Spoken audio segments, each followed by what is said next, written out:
quite a few different parts of this problem here. First, D shares of stocks at X dollars and 140% gain, and he only sells half of the shares. So part A, half of the shares is just D over 2, D divided by 2.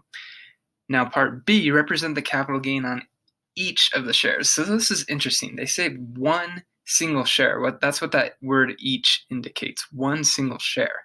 And so if a single share increased 140% capital gain, that means 140% as a decimal is 1.4, and you would just multiply that times each dollar per share, X.